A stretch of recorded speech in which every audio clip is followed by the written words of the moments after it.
What does a Formula One car sound like? Let's find out. Zoom, vroom, vroom, zoom.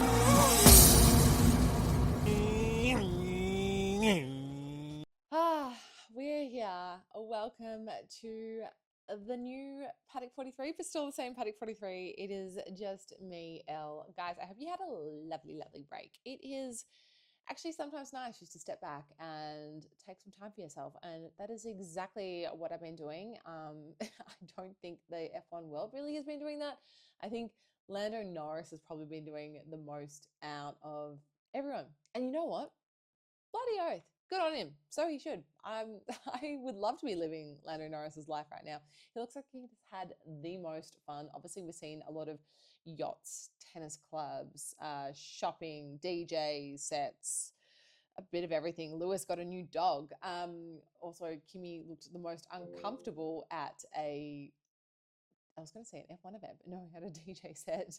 But you also do have to remember how young he is. So it has been a super interesting F1 break. But we are going to kick off the first episode back before we come up to the Dutch Grand Prix with an interview. And someone that I admire and have gotten to know over the last couple of years through our shared interest of fashion photography. Because my guest today, she didn't come up through motorsport. She didn't launch her business because she came up through motorsport. She came up through fashion and photography, and she was shooting editorials. She was working on film sets. She even worked on a Star Wars film set, and she's going to explain a little bit more about that.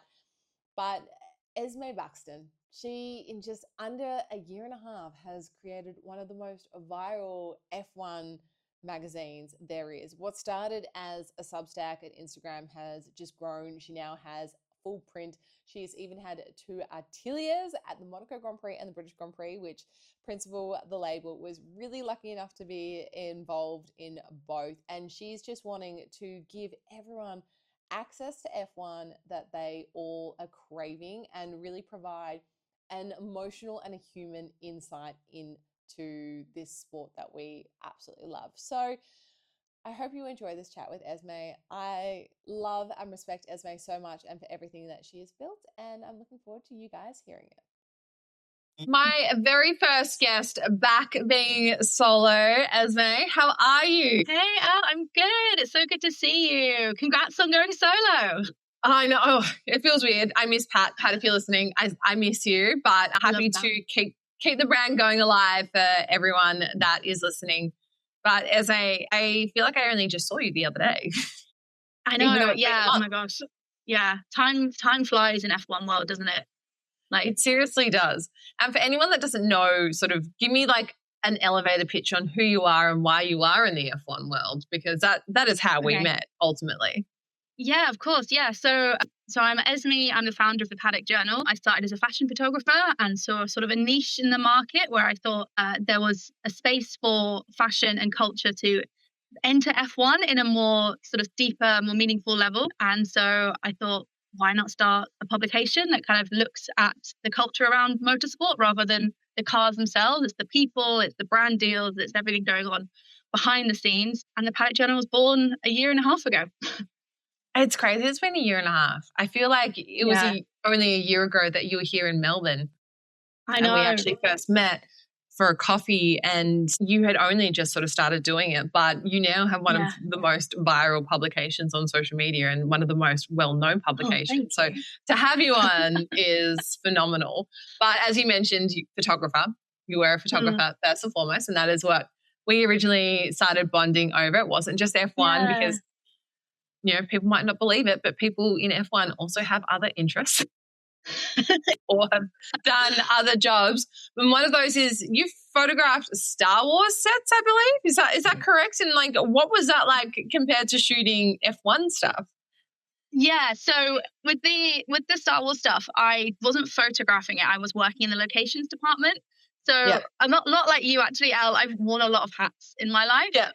So I studied film production at university, and I worked in film for a long time before I even like entered photography. So I came out of film school and worked as a location assistant on various film sets. One of them being Star Wars: The Force Awakens, which obviously is still quite an important film, but definitely at the time, it was one of the most exciting productions you could be on. But comparing that to the world of F1, I would honestly say that Star Wars is harder. There's more security. There's more secrecy around it. Like, imagine going to an F1 paddock and having to put a sticker over your phone because you're not allowed to take photos of anything. Like, that's what you had to do when you got on the Star Wars set. You could not photograph anything. You couldn't tell anybody what you were doing. It was so secretive. And you were, I mean, at the time, how old was I when I did Star Wars? I was like 22, 21. And I was in the room with like J.J. Abrams, Simon Pegg. So it was only last year, by the way. It was just last year. Exactly. Yeah. Like 6 months ago. Yeah. And being in that kind of room, I suppose that was my first sort of foray into like celebrity world and, you know, that kind of creative world that felt so out of reach. But then weirdly, I guess it's the same as F1. Once you're in there, you're like, oh, it's the same as every other workplace. It's a corporate world. Yeah, it's exactly. A corporate world. Yeah. Corporate.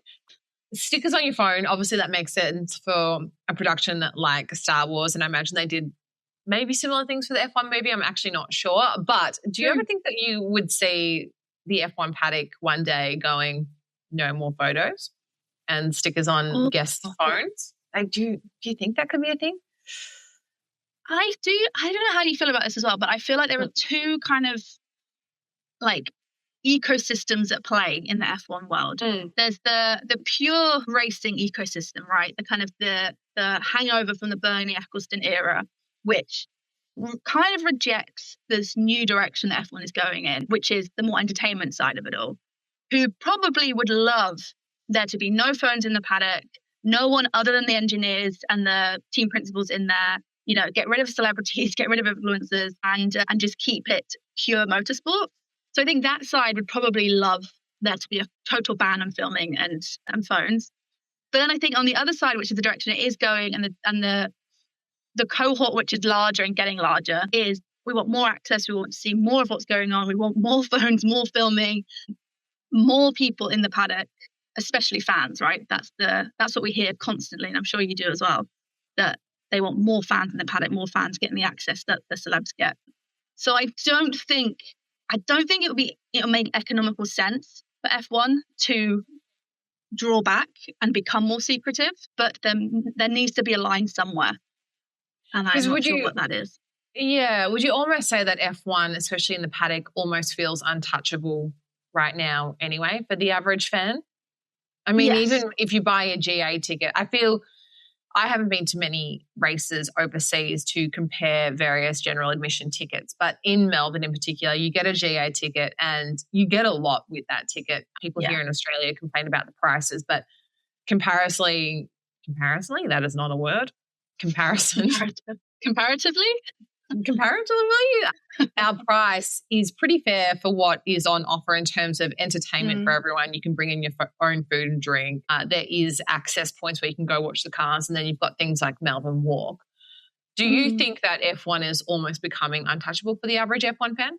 I think there's an element to that, yes. I mean, I went to Le Mans this year for the first time, which was amazing. Like before Le Mans, I'd never seen any other racing other than F1. So to be able to see 24-hour racing was ridiculous. But it feels a lot more accessible. And that was the conversations I was having a lot when I was there was, if you want to go to a race for racing, you go to Le Mans. You know, it's the race for race fans. People camp. There's a lot more access. There are places where you don't have to pay and you can still see the racing if you kind of got into the right position. So I think it feels like, so when F1 was the only thing I'd watch, I thought, oh yeah, it's fine. It's accessible. You buy a ticket, you get GA, you just go. But when you sort of see how other racing industries are running, you kind of think, oh wait, no, F1 is quite elitist still. You know, the price of entry, even for GA. So you said Melbourne is your like local track. Silverstone is mine, you know, and I love Silverstone. I think what they do is amazing. But even like the lowest price ticket is still in the hundreds, you know, for general access. And for a lot of fans, that isn't accessible. That is, you know, the price of like a holiday, right? If you want to go away. So it's weighing up. Do you want to go on holiday or do you want to watch the F1? And maybe for some people it's the same thing and there's no problem with that. Yeah. For me, it probably is. So I would say, I think F1 in some senses is getting a little more inaccessible because I think the products that they're bringing out are reaching or aiming at the higher upper echelon of society. Like, have you seen the new, it's a new restaurant in a truck that goes around the circuit? Have you seen Yes, this? I have seen Yeah. that. So we have these, I mean, they're all around the world, but we have trams in Melbourne. Right. And there's a tram that goes around our CBD and you Right. can have, it's like a restaurant. And I Oh, mean, that's they're cool. everywhere, those sort of trains. That's what it reminded me of. Right. But how much would it cost for you to get on that tram to do that? Do you know? Well, that's a good question. I would say it'd be about $200 because I think you get like a 3-course Okay. meal and a few drinks, maybe. But that's Okay. Aussie dollars as well. And our Right. dollar is not very strong compared to the rest of the world. Right. Yeah. So to me, that's pretty decent. I think the truck that goes around the track, don't quote me on this, but I think it's in the thousands for a seat. It's in the thousands for a seat. Yeah. And obviously you get the food and you get the it's a whole curated experience. I think each course is like around a turn and it's all kind of curated. But it's still that, if someone wants to have a luxurious experience at F1, it's kind of crazy prices. How does that truck work? Is it just one lap and is it at night then if you're saying it's each turn is different? Yeah. I think it's one lap. I think it is one lap and it must go quite slowly if everyone's going to try and eat within the lap. Yeah, I was going to say, if you're like chowing down a course every turn, shit, no, but you can eat quicker, like little like one-size bite things. Wow, in the thousands. I didn't realize it'd be that much. I did see that and I thought it would be in the hundreds of euros maybe, but I didn't expect thousands. That's ridiculous. Well, you started, I guess, in the Paddock Journal and it has brought fans a lot closer to F1. You've given them access that they could only dream about reading and seeing things that you yourself have done, which, well done. If no one's watching this, I'm like clapping. I'm like praising you. And it was an F1 magazine that it really didn't exist, especially with a female lens and a female attitude behind it. When you noticed that gap, what made you act on it? Yeah, I think I was surprised that there was a gap because when I started the Paddock Journal, it was more by accident. I wanted to photograph Laura Winter, right? She lives locally to me. We have sort of mutual friends. And as I was learning more and more about F1 TV, I kind of put two and two together and was like, oh, wow, there's someone that works in F1 that lives near me. Like, we have mutual friends. Let me see if I can try and photograph her. That was it. That was the extent of what I wanted to do there. I wanted to photograph her, sell the story and the photos to a major publication like The Guardian or the Sunday Times or something in the UK to tell her story because I thought her story was so fascinating. But there wasn't anyone interested.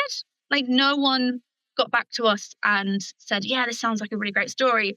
Everyone was kind of going, yeah, it's kind of interesting, but we aren't that interested in F1 right now.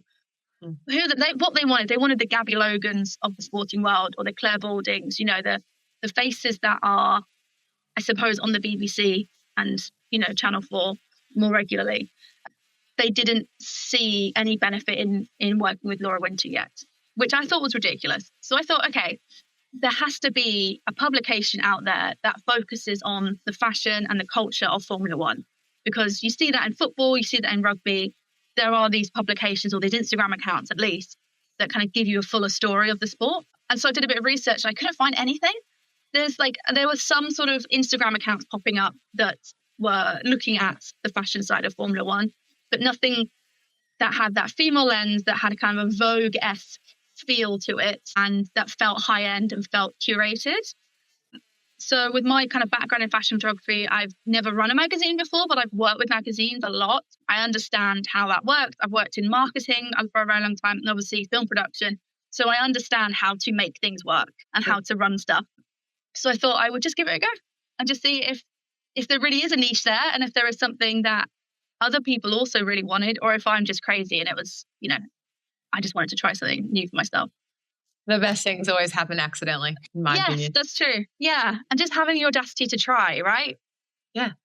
And just 100%. Giving it a go. Yeah. And it's like the old saying, if you don't ask, you don't get, because it's probably a no already because you didn't ask. Yeah, so, exactly. And you started the Paddock Journal on Substack originally, which is a platform that is getting more and more attention every single day. You also then were co-posting across on Instagram. You then decided with the Paddock Journal, we're going to do print as well, which in an economy and a world where so many people say print media is dead, you were like, no, that ain't happening. What was the thinking behind that, and how did you decide to go into the print side of things? Going to print was always an idea that we were going to do, that I was going to do initially, but it was never going to be something I did in the first year. I thought, like, you know, I'm still within the first, I would say 9 to 10 months of the Paddock Journal, it was completely me. Everything was me, you know, posting all the Instagram posts or the Substack was me. And then I had the occasional writer that would come in and submit to us, and you know, I'd publish their work. So it was very, very time consuming. And I just thought, there's no way that I'm also going to make a magazine myself while also trying to make money as a freelance photographer, because, you know, currently the Paddock Journal is completely grassroots, is, you know, all self-funded. So how I make my money is through my photography. So I couldn't give that up yet. But I got a few team members on board who wanted to help with the running of things, and it was their idea to do the magazine. They'd had experience in the past with making magazines. They said we could probably do it. And I've got to be honest with you, it was probably like the hardest 3 months of my life trying to put it together, because we couldn't afford a graphic designer, we couldn't afford, you know, a copy editor or anything like that. So we were just sort of scraping together the help from people that just absolutely love the sport or wanted to help. And, you know, my close friend is a graphic designer, so she really helped as well. And we just kind of did it, and we did it as print on demand first of all, the last year. So when someone purchased when someone purchased a magazine, it then gets printed for them specifically, which has kept our costs down as much as possible. But I didn't expect people to actually buy it. I don't know what I expected from it. You know, it was the first thing that we'd ever done. We'd got Cassie Towers on the cover, which I still can't believe we managed to land her. And so we weren't sure how people would receive it. But within the first month, we'd sold like 200 copies, which I think for our first ever magazine, I'm quite proud of. 200 is huge, especially in, like I said, a very engaged young audience who might go, what is magazines? We grew up buying magazines. I remember, you know, for us in Australia, it was buying Dolly or Clio, and then every now and then you'd go read your mum's Vogue and all of that. So for my, I guess, being 32, it's nostalgia for me to have a magazine. I also love reading, so it's having that physical copy there as well.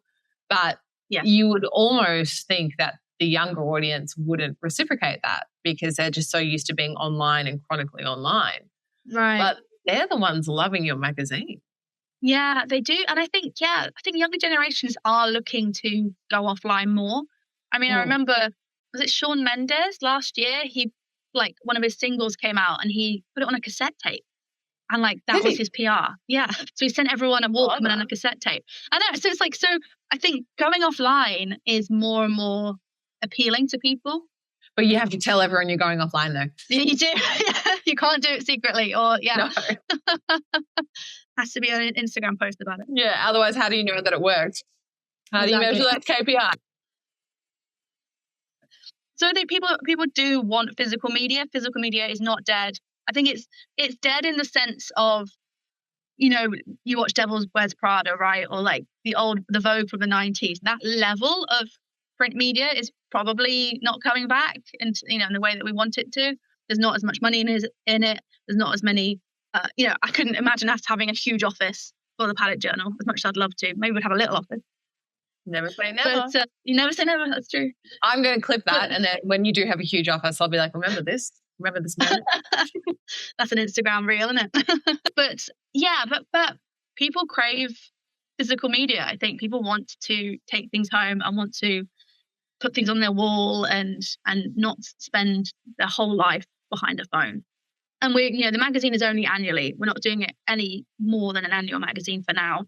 So for me, it's something a bit more bespoke, right? It wraps up the year in motorsport for you. It kind of gives you more of a coffee table magazine. We're already planning this year's already. We've started planning that now, and it's going to be at least double what we had last year. So that's amazing. You know, it's going to be much more of a physical product. And I think people just want it. People just want to be offline, and there's going to be we definitely have a larger audience online, and that's totally fine. But having print media just gives you that. It just gives you extra something, doesn't it? It just feels a bit more curated, a bit more luxurious, and I want it, so I assume others would too. I get that. Well, like, it's the physical holding of the magazine, it's the look, it's the feel, it's having it all.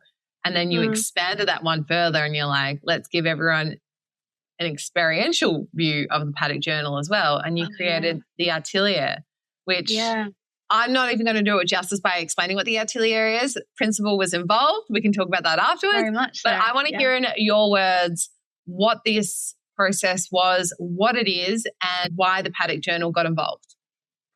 Yeah, so we were approached by the pop-up hotel last year asking if we wanted to get involved with something with them for Silverstone. And we thought, that'd be a really good idea. And the more we talked with them, the more it became apparent that like a physical shop was the best idea, which again is not something we'd ever done before. But by the time we'd come to that conclusion, the team had expanded even further. And we've now got this amazing woman on our team called Marika, who obviously you've met. She gets shit done. She gets shit done. She very much does. And she comes from the world of fashion, the world of retail. So her understanding of how a shop would work was exactly what we needed. So bringing her on board was amazing. And we wanted to create something that didn't feel like a merch shop. I think there's a lot of merch shops around, obviously whenever you go to an F1 race, you've got the official merch shops everywhere. But there are a lot of brands like Principal who are doing amazing things, but aren't able to get into the spaces that they necessarily need to be in to reach their audience, right? For Principal or someone like you guys to be able to retail at an F1 event would cost thousands, hundreds of thousands if you did it on your own. And years of logistical nightmares going through contracts and commercial deals as well. Yeah. Right. Yeah. Which obviously you now know through doing your legacy stuff as well, right? Like it's a long process. Yeah. But so when the pop-up hotel kind of came to us, they sort of gave us that space and that freedom to create something that we really wanted to do. And it then meant that we could offer up the space to other brands at a more accessible price point. And it was honestly one of the most stressful things I've ever done. The logistics of putting on an in-person event is really, really hard. And my hat goes off to everyone that puts on events in F1. But yeah, putting on an event in F1, I've got so much respect for the people that do that. And I'm now learning how difficult it is and how tight the turnarounds are. Like, we work with this amazing brand who helped us put it together. And sometimes their turnarounds are 4 days from, understanding the concept to actually putting it on. And that's quite common in F1. And I think coming from the world of film, which is also very similar, it's so quick. You get an idea, you get a concept, you have to make it within a couple of days. I understood that kind of tight turnaround, which meant that making the Atelier wasn't a surprise. We weren't surprised at how tight the turnarounds were. But the biggest surprise was how well it was received. People loved it. People loved it. I mean, I know at Silverstone, the Atelier was reserved for people that had inner track access, but we got countless amounts of messages saying, how can we see this? We want to come to the Paddock Journal's Atelier to see what you had on offer. You had such a curated list of independent brands there whilst also still protecting your independent brand voice. It was an incredible thing that you put together. And I know you say it was hard, but you made it look effortless. Like you made it look like it just popped up. Seriously. Oh, I'm glad. I'm really glad that you felt that way. Because we were only going to do Silverstone, and then Monaco came across our desk, and we thought, well, we have to do Monaco as well, which was a much smaller operation. It was kind of the testing ground for how it could all work. And because we weren't actually in the paddock in Monaco, which if you've been to the paddock in Monaco, you realise it cannot ever be done. It's such a tiny, tiny space. But I think, I'm glad that you said that. Like, I'm glad that you think that we still had our own voice, because I think we spent so much time making sure that you guys were happy. The brands are happy. The brands had their voice. Brands had the space that they needed. That I did worry that maybe we had lost a bit of our way within that, but I don't think so. I think we got a good balance. The Paddock Journal is this independent authority in the space for fashion and culture and collecting those stories and bringing them together and sharing them with everyone. And I think that's exactly what you did with the Atelier, and getting to experience it in first person right there on the ground all weekend. It was incredible to see, and being able to pop in and out with so many incredible people. I mean, I kept forgetting that Nicholas Latifi was there like half the time. I was like, bro, what are you doing here? Why are you here? Like, you and had also that was the first, I would say that's the first time he'd been to an F1 race since he left the sport. Really? Yeah, he hadn't been back. Latifi's first F1 race was back at Silverstone 2026 to come to the Paddock Journal Atelier. Well done on bringing him back. That was pretty cool. It was pretty cool to like have him there, and also see so many other guests come through as well, and some very notable names and faces as well. Yeah. Which, you know, for privacy reasons, we'll keep them, you know, let them have their own little private moment. But you still shoot so much of the journal yourself. What does being a fashion photographer you notice when you're shooting in the paddock or outside the paddock that a traditional motorsport photographer might not notice? And then how does that make a point of difference for what you're trying to achieve? Yeah, that's a great question. I think traditionally motorsport photography has been reportage, documentary style, or, you know, shots of fast cars, which has its place and is great, and it's absolutely not what I like to do. I don't find that fun for me. So what I wanted to do was to bring a bit more personality and a bit more depth to my photography and to the space of F1 through photography. I think there's so many different characters in the paddock and at the factory, at the offices, you know, who play pivotal roles in the sport, but who don't necessarily get their voices heard or don't get the opportunity to do a glossy fashion shoot or, you know, do anything fun. And what my photography, it's so hard to just talk about your own work, isn't it? Like, who am I as a photographer? But I think my strength is in getting to know people and bringing their true personality out in through a photo. That's what I really love to do. I love to work with people one-on-one. I love to get to know them and take imagery that makes them feel the best that they can feel, and also brings out really who they are rather than just, you know, a nice photo. I want them to feel authentic. I think some of the best compliments I've ever got from my photos is people saying, oh my gosh, you really saw me, you really captured me. So to be able to kind of bring that to a world of F1, which can sometimes feel a little bit inauthentic or a little bit surface level, you know, it's very much about money and about status, and, you know, so to kind of bring that authenticity to it was something that I really wanted to do, and I hope I am doing. I'm not the only photographer doing this. Of course, there are other fantastic photographers that have been in the sport for a long time. But maybe being female also helps. There's a different perspective there. I think females in general in the media space, when they're interviewing people or taking photos, whatever it may be, even producing on the back scenes, because some of those jobs, the most interesting ones, are the production behind that. You will not see the face fronting value of it. But there is something about being female and empathetic and more emotionally connected to it, and then being able to bring it out in someone. I know when I am shooting for Miss Universe, and I know this is completely left the field of F1, but that is a very vulnerable time for those girls. And even though it doesn't sound like it, like it's scary. You are going up against 30 other beautiful, smart, intelligent women, and you're all fighting for one thing. And you're comparing yourself constantly. You're there for photo shoots, and it might be something also that's completely foreign to you. But as a female, being able to shoot that and walk into that environment and be like, hey, let's chat about this. Let's bring this out on you. Let's make you feel comfortable. Like, I think we just have a nice little edge. That's why we're doing well. Yeah. That's such an amazing comparison, actually. I think the world of Miss Universe pageants and the world of F1 are quite similar. Would you say? Yeah, honestly, yeah. And no one would, unless you've been in like Miss Universe, no one would understand that probably. But it is one of the most competitive environments, and it's also one of the most commercial environments as well, because you have brands and sponsors coming at you just like you do in F1. You have things that are expected of you, just like you do in F1. You always have to be on, just like you do in F1. Right. But it's women together and then it's men together. Like there is, so when you can nurture those relationships, it's pretty amazing, like what can come out of it. But it's a scary environment and you got to be prepared for it. I mean, some of these girls that I work with, they're 18 to 30, but like the 18-year-olds, I'm like, wow, how are you doing this? How do you have the maturity to go away for a week and share a room with a stranger and be able to work in these environments? But it's the same thing for F1. You know? Exactly. Like, look at Kimi Antonelli. I'm sorry. You're a baby and look how well you're doing and coping with the media. And I know you've been media trained from a young age, but it's difficult.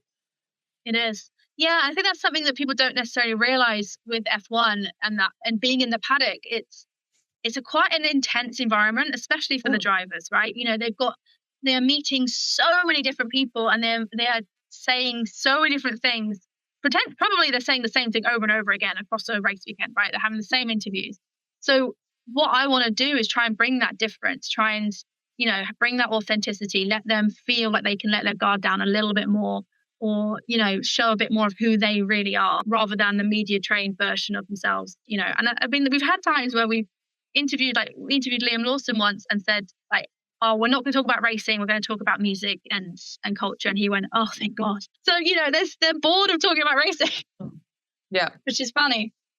Do you have a dream interview? I think everyone listening will probably guess who my dream interview is. And it's Lewis Hamilton, right? It'll be absolutely unbelievable to talk to him on a personal level, talk to him about fashion, talk to him about his upbringing, you know, his struggles, his achievements, you know, just to hear from him on a more candid level would be a dream come true. But then also, I think we would love to talk to Susie Wolff. Would absolutely love to have her on in the magazine. And also Daniel Ricciardo. I want to talk to Danny Rick about life after F1. We all want to talk to Danny Rick and ask him what he's up to. Yeah. I think we all want to shave that beard as well. Just quietly. Yeah. If we ever did a photo shoot, that would be the one condition. He's got to trim that beard down. The requirement. I was watching Bella James, Box. She cut some of his hair. I was like, but didn't she cut the back? She should have cut the beard. I know. That could be an interesting concept for you. You can take that to your next photo shoot when you get Daniel Ricciardo. You could have a photo of him shaving his beard. Oh, iconic. Yeah. You heard it here Absolutely. first. That will be the most iconic image, especially if it's him making his comeback in like more of a media or F1 space sense. Yeah. All right. Now we're going to get on to a little bit of more of a quick, short fire, rapid answers. Some of these are not one word, but try and think of it in a one word, one sentence answer. Okay. What is your most controversial F1 opinion that you're willing to say out loud? I don't love sprint races. Is that controversial? I know a lot of people love a sprint race, but I'm not that bothered by them. What do you think? I mean, I like it some weekends when we haven't had F1 for a while because I'm like, ooh, we've got more racing this weekend. But then, yes, I get what you're saying. I also think sometimes it's a waste of time. Yeah. If you could change one F1 rule tomorrow, what would it be? Oh, what rule would I change? I would change, I'm trying to think this in the right phrasing because I'm really rubbish at remembering the terminology when it comes to rules and things. Well, I'll tell you mine. All right, yeah. F1 should not be allowed to finish on a safety car. Oh my God, yes, that's perfect. Absolutely. Add a lap in. No more safety car endings. I will absolutely die in that hell. Or I get if you can't add a lap in, just make a 5% rule or something like that where every team gets to pit again or something like that. And then you refuel for however many percent of race laps you can do. Yeah. And you fit on the regulations. Yeah. That's my small racing. I would say whatever rule is giving Lewis Hamilton 5-second penalties every bloody race that needs to go. I think that's called Ferrari. Well, that's pretty controversial. Sure. The F1 paddock smells like and sounds like. Do Do you know what? My first ever time going to an F1 paddock was Zandvoort last year, and it was literally like going to Disneyland. It was the most exciting thing I've ever done. And it smells like motor oil, and it sounds like tire guns, you know, those wheel guns. I'm not going to do the noise. I cannot do the noise, but you know what I mean. No, that's perfect. Who do you think is the best dressed in the paddock? Best dressed in the paddock? Consistently, I would say Alexandra St. Malo or Alexandra Leclerc. I think she's consistently very well dressed. I think she theme dresses very well. She thinks about the location. She thinks about the culture that she's going into and brings some of that into what she wears, which I think is really cool. Lily Munihi is also a fantastic dresser. But in terms of the drivers, I'm going to go a little rogue and say Pierre Gasly does a very good job. Not always, but when he dresses well, he dresses very well. There you go. That was not who I think. I thought you were just going to go straight to Lewis. Well, that's an obvious answer. I should have said excluding Lewis, actually. Yeah, so there you go.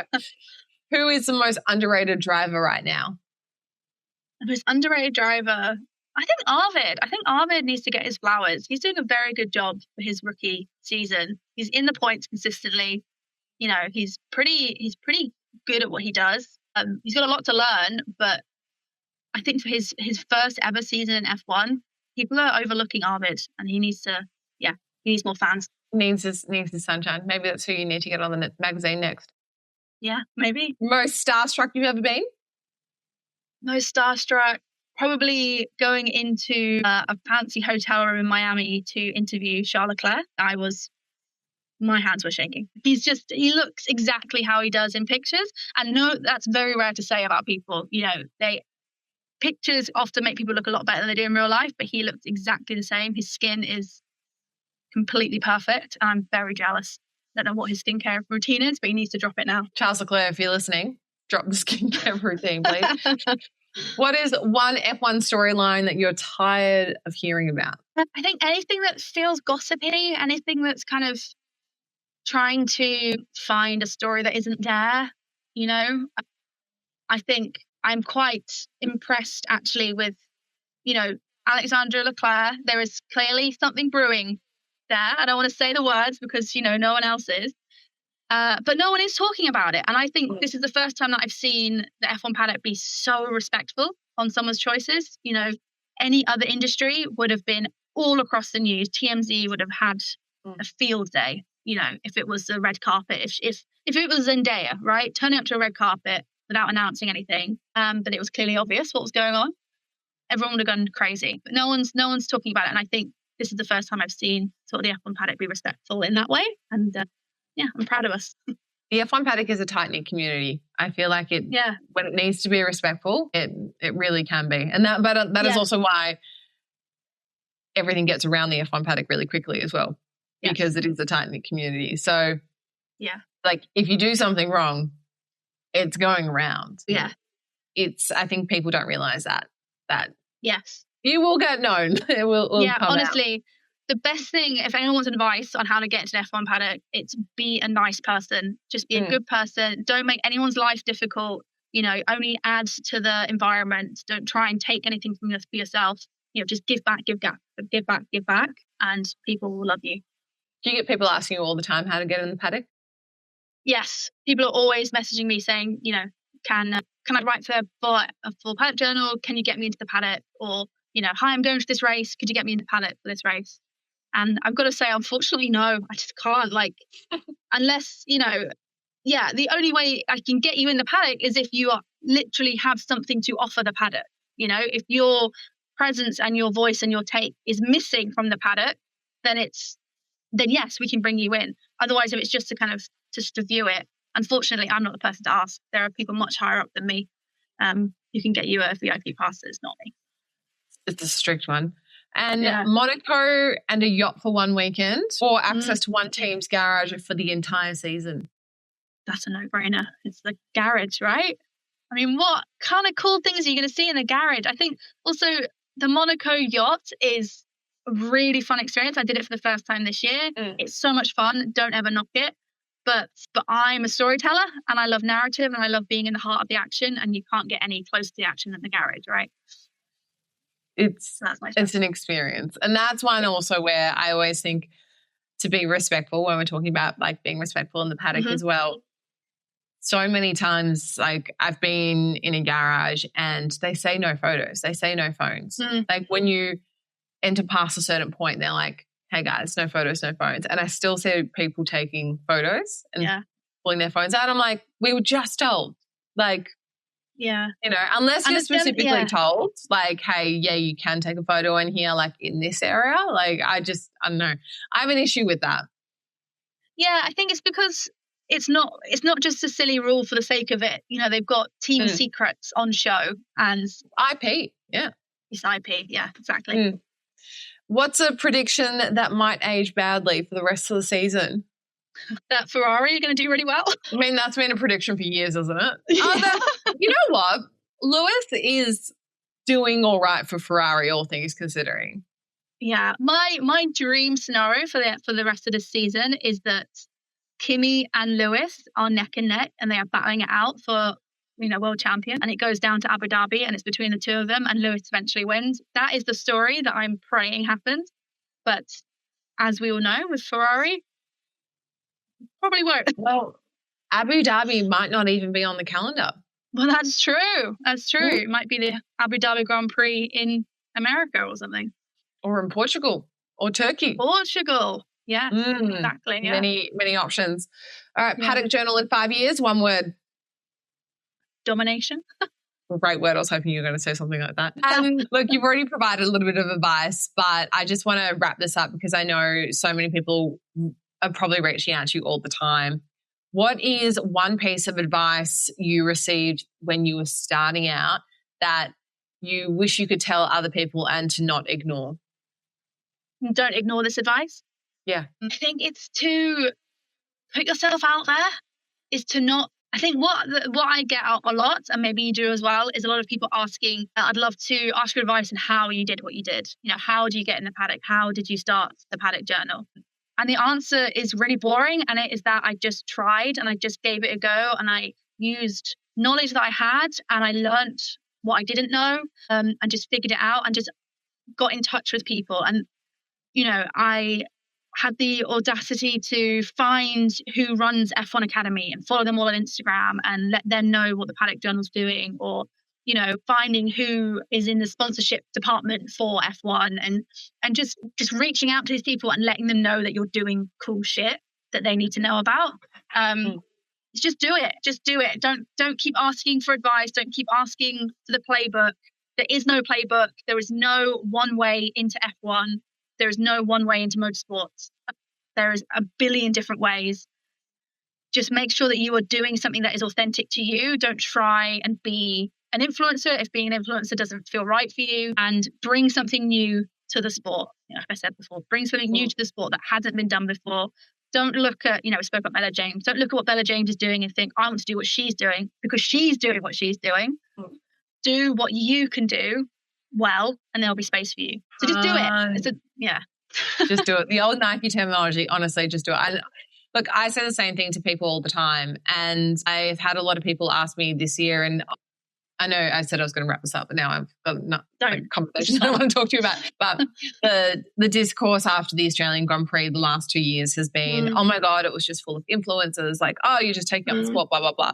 I thought that was a very Australian conversation because we are so far removed from the rest of the F1 world. So when the F1 is on here in Melbourne, everyone flocks to it, right? We don't have a whole lot of other opportunities to go unless you leave the country and you go far. We are far away from everything. Yeah. But after Silverstone, I couldn't believe the discourse online about how many people were saying influencers at the F1, they're just there to take photos and to be seen and all of that sort of stuff. And I'd love, just as a wrap up, just to get your opinion on that, because my opinion, and I'll say mine and then you can say yours, is that if you have worked to be there and you fit with a brand's point of view to be there, then be there.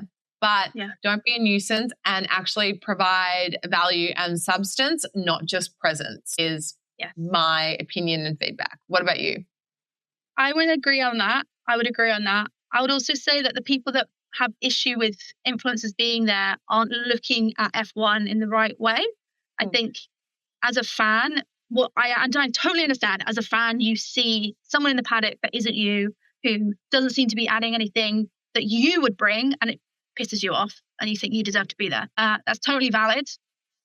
But also from a brand perspective, and since we now work with brands as well, they are trying to tap into audiences that don't already love F1. So they are bringing in influencers who cross different categories. So they're F1 fans, but they also do beauty. Or maybe they're not an F1 fan at all, but they're huge in the entertainment space. So bringing them into F1 then allows their audience to understand that world and understand the sport. And I mean, before I did the Paddock Journal, there were a few content creators that I followed who I saw going to F1 races. And that made me think, oh, I really want to be an F1 race. It looks really fun, you know. So it does work. And that is the purpose of having influencers in the paddock. It's not they're not giving away a ticket that should have been for a fan to an influencer. It's that these brands get an allocation of passes and they give it to the people that will bring them best return, right? For that involvement. And they're the brands looking for their brand alignment for their marketing purposes, not F1's marketing purposes. Exactly. Maybe F1 needs their own kind of scheme where they can bring in 10 fans per race or something, you know, some kind of lottery. But that'd be cool. Like that. Yeah. That's actually a great idea. That's a great idea. Just because it doesn't need to be as elitist as it is. We can open the gates to fans. You know, I've seen fans in the paddock and they're just so grateful to be there. It's really nice. Yeah, let them in. Well, you are letting people in to the life of F1 through the Paddock Journal. And so thank you very much for bringing that to everyone's eyes, ears, experience, like giving them a place to read and feel seen and also read new stories. So well done. It's 1.5 years old. I cannot believe that. It feels like you've been working on it for so much longer, which I guess you technically have. Yeah, I guess. And here's to a big dominating future. Well, thank you. And thank you to you and Hayley at Principal for being such huge advocates for us as well. I think we wouldn't be here if it wasn't for you guys and, you know, your involvement in Atelier and everything you guys do for us. So, yeah, I'm really, really grateful for that as well. Vice versa. I get goosebumps. Like, you know, the brands align and we're here for the fans. That's what we are. Yeah, exactly. Yeah. The fans love you. That's for sure. Well, thanks so much, Esme. I will speak to you very soon. Speak to you soon. Bye.